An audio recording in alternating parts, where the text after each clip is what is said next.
Assalamualaikum warahmatullahi wabarakatuh. Hello everyone, I'm Rani Zahra Jilani as your tutor in Academic Reading and Writing course. Here I would like to share you about paraphrase, direct quotation, and summarizing.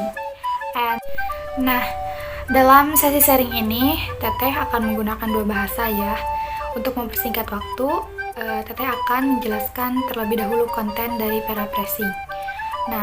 Yang pertama itu ada what is paraphrase, and the second is the benefits of paraphrasing, and the third is about 6 tips to effective paraphrasing, and for the fourth is example of paraphrase, and the fifth is principles of paraphrase, and the sixth is 4 ways for paraphrasing. Part pertama yaitu tentang what is paraphrase. Paraphrase is the process how you rewrite the information you got from what you have read by your own words. Ingat kata kuncinya by your own words. Tapi dalam proses paraphrase itu tidak dengan cara summary atau kata-katanya tuh sama. Tapi bedanya tuh kalau summary itu secara ringkas, kalau paraphrase itu hanya mengganti kata supaya tidak terjadi plagiarism. Atau di sini juga disebutkan bahwa the way you share your own ideas after you read a text or some text to express your understanding. Paraphrase tersebut itu untuk menggambarkan sejauh mana pemahaman dari teks yang sudah kalian baca, atau a more detailed restatement, merestate kembali, then a summary daripada men-summary. Kan summary itu tadi ya sudah saya jelaskan bahwa summary itu lebih singkat, which focuses consciously on a single main idea, yang mana kalau summary itu hanya meringkas main idenya saja. Tetapi kalau paraphrasing itu kalian mengganti kata yang di-state oleh author atau researchers dari artikel atau jurnal yang sudah kalian baca. Terus apa tuh kegunaan dari paraphrasing? The benefits of paraphrasing, it is better than quoting information from an undistinguished passage. And for the second, it helps you control the temptation to quote too much. Jadi kalian jangan terlalu banyak memberikan quote. Nanti quote itu akan dijelaskan di slide selanjutnya ya. And the third is the mental process required to successful paraphrasing helps you to grasp the full meaning of the original. For the next slide, it's about 6 tips to effective paraphrasing. The first, reread original passage until you understand its full meaning. Jadi, baca kembali semua artikel yang sedang kalian baca atau sedang kalian ingin pahami, dan sampai kalian get the point. Oh, intinya ini, intinya itu gitu kan. The second is set the original aside and write your paraphrase on a note card. Lalu kalian bisa dengan cara remake pakai yang kuning-kuning gitu. Kalau misalnya PDF. The third is get down a few words below your paraphrase to remain your letter how you envision using this material. At the top of a note card, write a keyword or paraphrase to indicate the subject of your paraphrase. And for the next is check your rendition with the original to make sure that your revision accurately express all the essential information in new form, and use quotations remake to identify any unique term or phraseology you have borrowed exactly from the sources. And for the last is record the source, including the passage, on your notes card so that you can credit it easily if you decide to incorporate the material into your paper.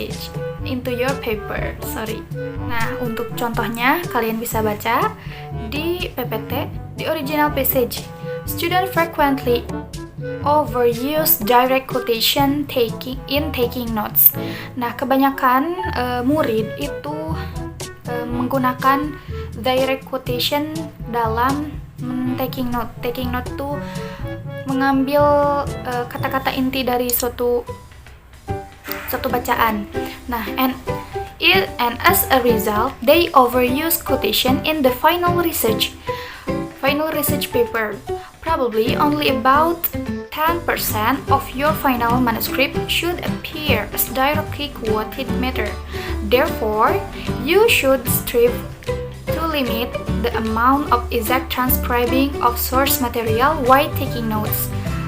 This is according to Laster, James D. Writing research papers in 1976, page 46 until 47. Nah, itu dari original passage-nya.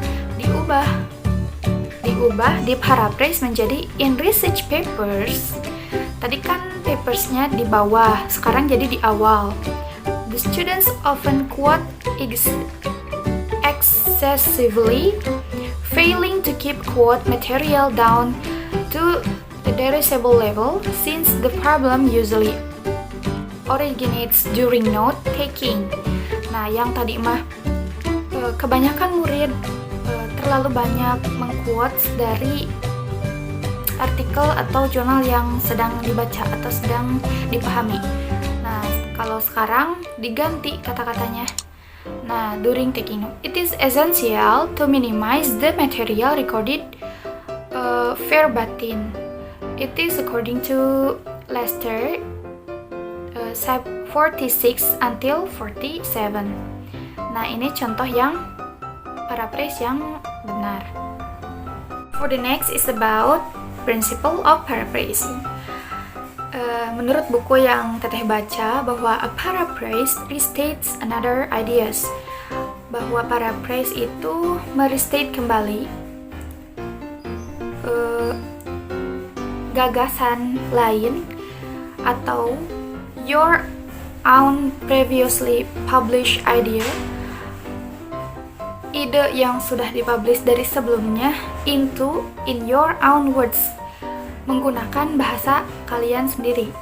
Yang mana paraphrasing is an effective writing strategy because it allows authors to summarize and synthesize information from one or more sources. Nah, kalau misalnya synthesize itu dari satu atau lebih banyak sourcesnya gitu. Focus on significant information and compare and contrast relevant in details. And published authors paraphrase their sources most of the time rather than direct quoting the sources. Authors should emulate this practice by paraphrasing more than direct quoting. Jadi kalian itu sebenarnya kalau misalnya kalian udah baca artikel atau jurnal, lebih bagusnya itu menggunakan paraphrasing dibanding quote gitu. Use a professional tone when describing a concept, idea, and finding your own idea. And cite the work you paraphrase in the text using either the narrative or parenthetical format. And jadi paraphrase itu ada yang naratif, ada yang parenthetical formats gitu. Nah, untuk penjelasan selanjutnya itu tentang 4 ways for paraphrasing. Jadi bagaimana sih caranya memparaphrasing? Nah, yang pertama, by changing the vocabulary, baik itu verbs atau nouns. Rewrite the following. Contohnya, Smith and Jones in 1991 found that the circumstance had. Nah, itu bisa diganti found-nya itu dengan kata sinonim. Nah, dengan contohnya indicates that the circumstance had gitu, atau mengganti kata lain dari idea. Apa tuh sinonim dari idea? Contohnya notion atau thought atau description. Idea bisa jadi kan gambaran gitu.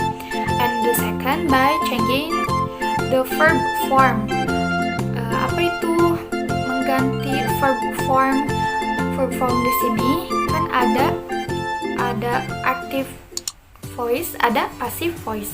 Nah, jadi kata yang tadinya aktif menjadi pasif gitu. Nah, dicontohkan di sini, Jones in 1987 analyzed the students' difficulties and bla bla bla bla bla. Nah, diparaphrase oleh kalian. Jadi awalnya, the students' difficulties were analyzed by Jones in 1987. Nah, jadi diganti yang tadi awalnya John in 1987 analyze the students' difficulties, diganti jadi students' difficulties were analyzed. Jadi kesulitan murid dianalisis oleh Jones. Nah, dianalisis kan jadi passive voice gitu, passive form gitu kan, changing. Nah, notes-nya using a passive rather than an active verb form here changes the focus from the writer to the research. Example, the students' difficulties. Nah, pasif di sini digunakan untuk memfokuskan apa yang ditulis oleh research tersebut, yaitu students' difficulties-nya. Nah, yang ketiga, by changing the words classes. Example, from verb to noun phrase gitu. Example di sini disebutkan the report were completed in April. Nah, yang tadinya were completed in April diganti the completion, yang tadinya completed jadi the completion, yang tadinya verb jadi noun, yang mana nounnya tuh disimpan di awal kalimat. Of the reports in April ensure that the students bla bla bla bla bla. Untuk keempat yaitu by synthesizing. You may need to combine two or more viewpoints or pieces of information from other writers in your paraphrase and summary. Often one reference will support another, but there may be opposing view as well. Jadi sintesis itu ketika kalian baca artikel tentang hobi contohnya. Nah, ada jadi menurut ini hobi itu adalah ini. Nah, itu di artikel yang pertama. Terus di artikel yang kedua kalian menemukan kembali bahwa pendapat hobi itu dari Kintan contohnya. Menurut Kintan hobi itu nah. Nah, jadi kalau sintesis itu salah satu cara memparaphrase dari beberapa artikel atau dari beberapa jurnal seperti itu. Nah, untuk sesi selanjutnya ada direct quotation.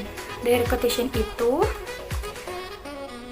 bisa kita baca di sini. When referring to a book or article, the normal use is to give author's surname, the year of publication in brackets, and the page numbers if necessary.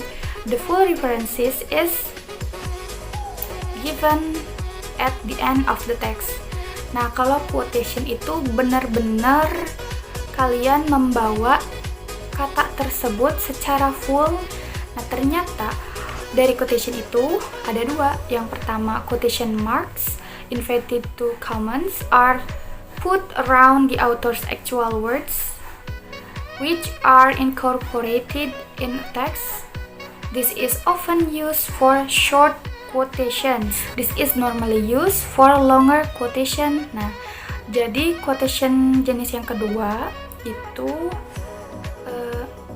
biasa digunakan untuk quotation yang 3 or more lines, untuk 3 atau lebih line dari quotation yang jenis yang kedua, dari quotationnya yang panjang. Nah, note dari quotation are the exact word of the author. Jadi benar-benar kata dari author tersebut, which must be accurate, yang mana itu harus akurat, with the same function and spelling. Dan katanya pun tidak boleh ada yang salah. Nah, untuk part terakhir, Teteh akan menjelaskan tentang summary. A summary is a brief account of the main ideas of an information source or sources that you write in your own words. Ini juga sama menggunakan own words, bahasa kita ya, kata-kata kita. It is highly acceptable way to include the ideas of others in your writing, dalam penulisan kita. It is very useful when you want to indicate that support given for or against some position you are taking in your argument. Nah, biasanya summary itu lebih singkat. Summary itu brief main ideas dari keseluruhan teks yang sudah kita baca menggunakan kata-kata kita sendiri. Nah, in your writing, you may make a summary form. The first one or more paragraph. Jadi summary yang kalian buat bisa satu paragraf atau lebih. Yang kedua, an entire article, chapter, or complete work. Nah, biasanya summary itu ada di abstrak artikel. Nah, itu adalah summary dari keseluruhan yang sudah dibuat oleh research atau peneliti, dari researchers gitu ya. Metodenya apa, terus menganalisis tentang apa, resultnya apa atau findingsnya apa, itu dijelaskan di summary yang diposisikan di abstrak jurnal gitu. And the third, combination of readings with similar ideas, yang mana kombinasi dari bacaan ataupun dengan memiliki ide yang sama atau gagasan yang sama, seperti itu. And this is the references that I read from the book Jordan Mayer in 2007, and from the internet academic writing, of course. And I hope you can understand what I have shared. Thank you for your nice attention. Wassalamualaikum warahmatullahi wabarakatuh.